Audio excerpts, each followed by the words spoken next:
Hello दोस्तों, मेरा नाम ज्योति है और आप देख रहे हैं ज्योति एक्सप्लेन्ड। फिल्म की शुरुआत होती है एक बूढ़े आदमी को दिखाने से। इनका नाम मिल्टन है। उनकी उम्र तकरीबन 80 साल थी। अपनी वाइफ की मौत के बाद से वो अकेली जिंदगी गुजार रही थी। उनका बेटा तो घर छोड़कर जा चुका था। अब एक बेटी थी जो उनका ख्याल रखती, उनकी हर चीज में मदद करती, लेकिन अक्सर इन सब से वो भी काफी परेशान हो जाया करती थी। करें बात मिल्टन की, वो अक्सर शहर की काउंसिल मीटिंग में जाया करती थी और हर बार अपने घर के सामने एक रोड बनाने की रिक्वेस्ट करती थी। काफी कहती थी, लेकिन हमेशा उनकी रिक्वेस्ट को रद्द कर दिया जाता। अब एक दिन उनकी बेटी जब घर आई तो उन्हें पूरे महीने का खर्चा देती है। साथ ही ये भी कहती है कि आपको दिमाग के डॉक्टर को जाकर चेक करवाना चाहिए, क्योंकि आप धीरे धीरे चीजों को भूल रहे हैं। इस पर मिल्टन ने साफ साफ मना कर दिया। तब उनकी बेटी भी ज्यादा बहस नहीं करती, उनके लिए खाने का इंतजाम करके वहाँ से चली जाती है। इसी रात मिल्टन जब सो रही थी तो उन्हें घर के पिछले हिस्से से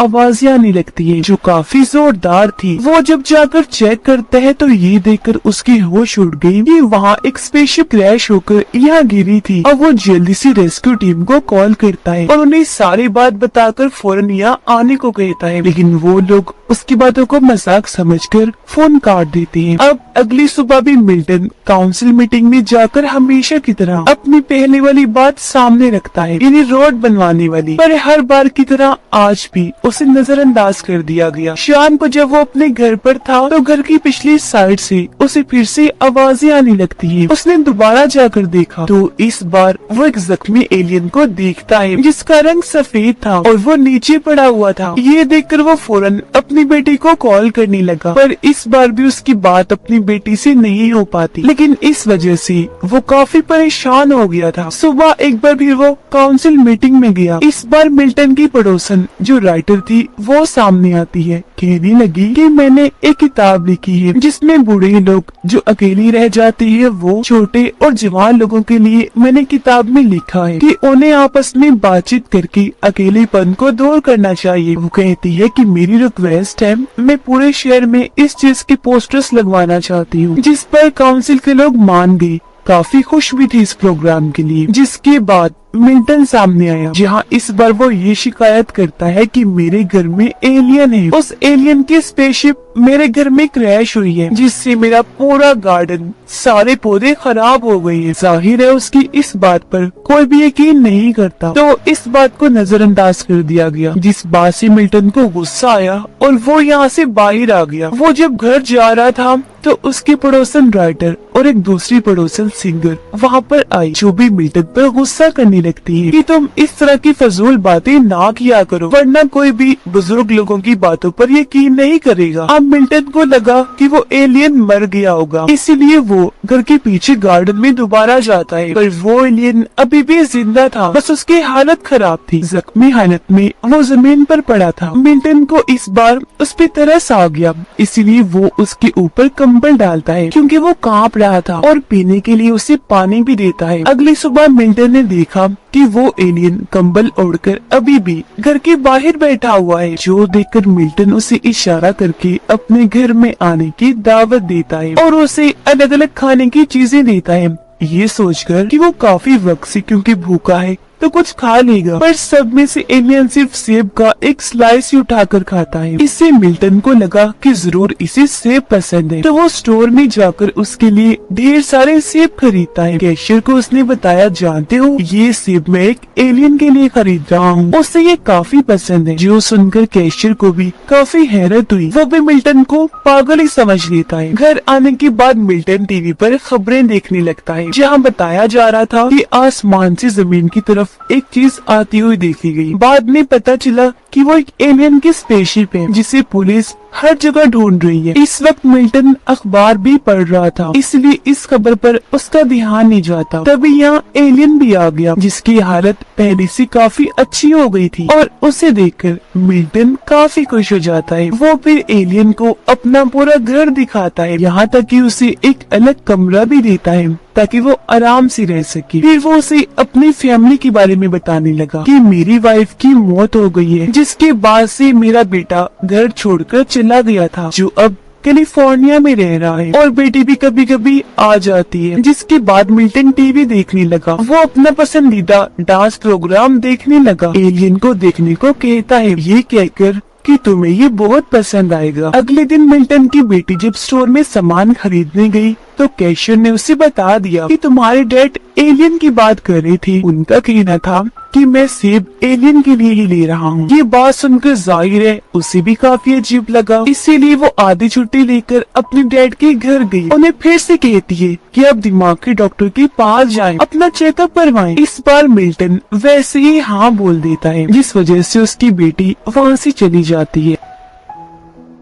तभी मिल्टन के पास पड़ोसन राइटर की कॉल आई। वो कहती है कि मुझे तुम्हारा प्रिंटर इस्तेमाल करना है। इस पर मिल्टन कहता है कि हाँ कर लो, घर आ जाओ तुम। जिसके कुछ ही देर के बाद राइटर घर आ जाती है। वो जैसे कमरे में गई वहाँ एलियन को बैठा हुआ देख लेती है, जिस पर वो काफी चौंक जाती है। अब मिल्टन उसे घर के पिछले हिस्से में लेकर गया। बताता है कि देखो ये इसकी स्पेसशिप है। उस दिन मैं झूठ नहीं कह रहा था कि घर में एलियन है, ये उसी दिन ही आया था। राइटर को भी वो एलियन काफी मासूम लगता है। उसे अंदाजा हो गया था ये कोई नुकसान पहुंचाने वाला एलियन नहीं है। इसीलिए वो मिल्टन को कहती है कि हमें कैसे भी करके इसे गवर्नमेंट से छुपा के रखना है, क्योंकि गवर्नमेंट के लोग एलियंस और बाहरी दुनिया के क्रिएचर्स पर उल्टे सीधे एक्सपेरिमेंट्स तजुर्बे करते हैं। पता नहीं वो इसके साथ क्या सलूक करेंगे। जिस पर मिल्टन भी मान जाता है। इसी बीच राइटर की दोस्त जो उनकी पड़ोसन भी थी, इनके सिंगर, वो ये देखकर सोच में पड़ जाती है कि राइटर की गाड़ी मिल्टन के घर के बाहर क्यों खड़ी है। उसे समझ नहीं आ रही थी कि आखिर वो उसके घर गए क्यों है। अब दिखाया गया कि गवर्नमेंट पूरी कोशिश कर रही है कि वो कैसे भी करके उस एलियन स्पेसशिप को खोज निकाले। इस बार उनके साथ FBI भी शामिल हो गई थी। और अब ऐसे कुछ दिन गुजर जाती है जहाँ एलियन आराम से मिल्टन के साथ रह रहा था। एक दिन मिल्टन नोटिस करता है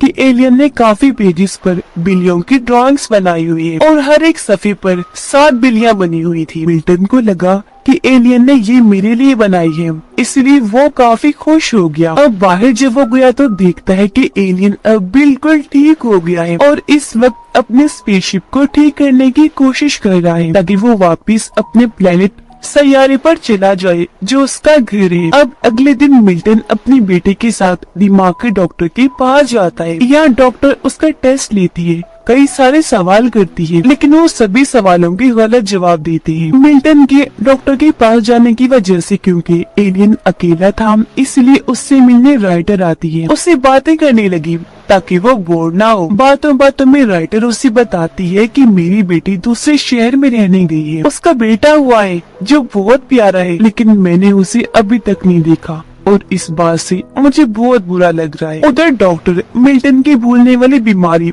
और एलियन वाली बात सुनकर कहती है कि इनकी दिमाग की हालत काफी खराब है। ऐसा ही चलता रहा तो इन्हें कुछ भी याद नहीं रहेगा। इन्हें या तो अपने साथ एक असिस्टेंट रखनी चाहिए जो इनकी देखभाल करे, या फिर इन्हें नर्सिंग होम चले जाना चाहिए ताकि वहाँ इनका अच्छे से ख्याल रखा जाए। ये सुनकर मिल्टन को काफी बुरा लगा, इसलिए वो अपनी बेटी को काफी बातें सुनाकर वहाँ से चला जाता है। घर आने पर राइटर उसका हालचाल पूछती है और ये भी कि क्या बना, तुम चेकअप करवाने गई थी ना। पर क्योंकि उसका मूड काफी खराब था, इसीलिए वो बिना कोई जवाब दिए अपने कमरे में चला जाता है। मिल्टन काफी परेशान दुखी था। उसे इस बात से अफसोस हो रहा था कि मेरी बच्चे किस तरह मेरे साथ बर्ताव कर रहे हैं। एक तो मुझे टाइम भी नहीं देते, ऊपर से मुझे पागल समझ रहे हैं। कुछ देर के बाद मिल्टन एलियन से बातें करने लगा। कहता है कि मेरे ख्याल से मैं एक अच्छा डैड नहीं हूँ, क्योंकि मेरे बच्चे मुझसे किसी तरह का भी राब्ता नहीं रखना चाहते। उन्होंने मुझे बिल्कुल अकेला कर दिया है। अब एलियन ये सारी बातें काफी गौर से सुन रहा था, पर अभी तक उसने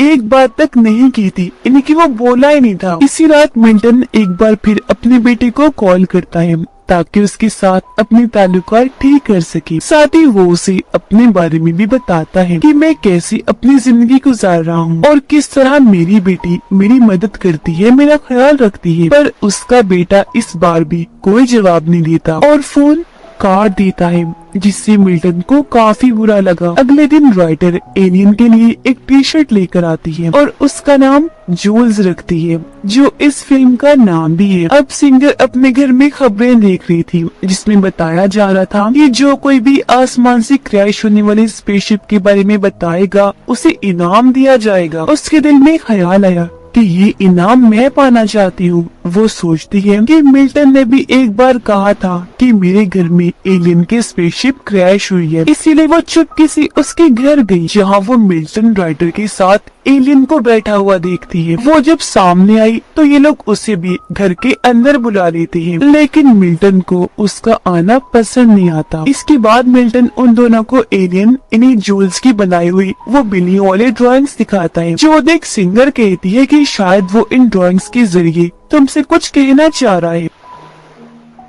उधर FBI ने स्पेसशिप को ढूंढने के लिए अपनी खोज काफी तेज कर दी। अगले दिन सिंगर भी जोएल से मिलने आई। वो भी उसके लिए तोहफे के तौर पर एक टी शर्ट लेकर आई। वो एलियन से बात करने लगी क्योंकि उसे भी एलियन काफी पसंद आया था। उधर राइटर के पास एक लड़के की कॉल आई, जो उसके प्रोग्राम के पोस्टर्स देखकर उसे मिलना चाहता था, जिस पर राइटर काफी खुश हो गई। वो उसे अपने घर आने की दावत देती है। सिंगर भी एलियन को अपने बारे में बताती है कि मैं क्योंकि सिंगर हूँ तो काफी अच्छा गाती हूँ। मैं जब दूसरे शहर में थी तो मैंने बहुत सारे गाने गाए। उधर वो लड़का राइटर से मिलने घर आया। वो जब दोनों बातें कर रही थी तो लड़का वॉशरूम में जाने का कहता है, जिस पर राइटर उसे अपने कमरे में जाने का इशारा करती है, पर क्योंकि काफी देर हो गई थी लड़का वापस नहीं आया, इसीलिए अब वो खुद जाकर चेक करने लगती है। देखती है कि वो मेरे कमरे में चोरी कर रहा है। वो घबरा गई, जल्दी से भागी पुलिस को कॉल करने के लिए, लेकिन वो लड़का राइटर को ही पकड़ लेता है, उसके ऊपर बैठकर मारने लगा। अब एलियन जूल्स हालांकि मिल्टन के घर में था, पर वो ये सारी चीजें महसूस कर लेता है। उसे ख्याल आने लगी कि वो लड़का राइटर को मार रहा है, इसीलिए वो राइटर की मदद करने लगा। वो लड़के के दिमाग से अपने दिमाग को कनेक्ट करता है, जोड़ता है और फिर अपनी ताकतों से उसके सर को ब्लास्ट कर देता है। लड़के का सर बॉम्ब की तरह फट गया और ऐसी उसकी मौत हो गई। कुछ देर के बाद वहाँ पुलिस आई। उन्हें समझ नहीं आ रही थी कि लड़के की मौत ऐसे कैसे हो गई। राइटर ने भी हालांकि उन्हें सब कुछ बताया, पर अभी भी पुलिस पूरी तरह कंफ्यूज थी। उन्हें समझ नहीं आ रही थी कि भला ऐसे कौन मर सकता है। तो इसी वजह से ये केस सीधा FBI के पास चला जाता है। तो अब से वो लोग राइटर पर नजर रखने लगते हैं। राइटर को अब तक समझ आ गई थी कि मेरी मदद और किसी ने नहीं बल्कि एलियन जूल्स ने अपनी ताकतों से की है, इसीलिए वो मिल्टन के घर आकर सीधा एलियन के पास गई। रोती रोती उसके गले से लग जाती है, उसका शुक्रिया अदा करती है कि तुमने मेरी जान बचाई। अगले दिन मिल्टन जब स्टोर में गया तो वहाँ उसकी बेटी अपने डैड से मिलने आई। वो मिल्टन से जवाब पूछती है, डैड आपने इतने सारे सेब क्यों खरीदे? पर वो उसे नजरअंदाज करके वहाँ से चला जाता है। अब ये चारों जब खाना खा रही थी तो इन्हें अजीब सी बदबू आने लगी। बाहर जब ये चेक करने गए तो पता चला कि एलियन एक मरी हुई बिल्ली को अपने साथ लाया है, जिससे इन लोगों ने ये अंदाजा लगाया कि किसी वजह से एलियन को 7 बिल्लियां चाहिए। इसी वजह से जूल्स हर सफे पर 7 ही बिल्लियां बनाता है। एक मरी हुई बिल्ली तो जूल्स ले आया, तो अब इन्हें 6 और चाहिए थी। अब क्योंकि मिल्टन की बेटी जानवरों के हॉस्पिटल में ही जॉब करती थी, इसलिए मिल्टन उसे फोन करके ये पूछने लगता है कि मरी हुई बिल्लियों को कहाँ दफन किया जाता है। ये सुनकर वो काफी हैरान भी हुई और घबरा भी गई कि डैड ये सवाल क्यों कर रही है, इसीलिए वो कुछ नहीं बताती। तो इसी वजह से अब ये लोग खुद ही बिल्लियों को ढूंढने निकल पड़ते हैं। रास्ते में मिल्टन और राइटर एक दूसरे से बातें कर रही थी, जिस वजह से सामने इनका ध्यान नहीं गया और एक बिल्ली इनकी गाड़ी से टकराकर मारी जाती है। ये लोग जल्दी से गाड़ी से बाहर आए और बिल्ली की लाश को उठाकर अपने साथ ले जाते हैं। FBI के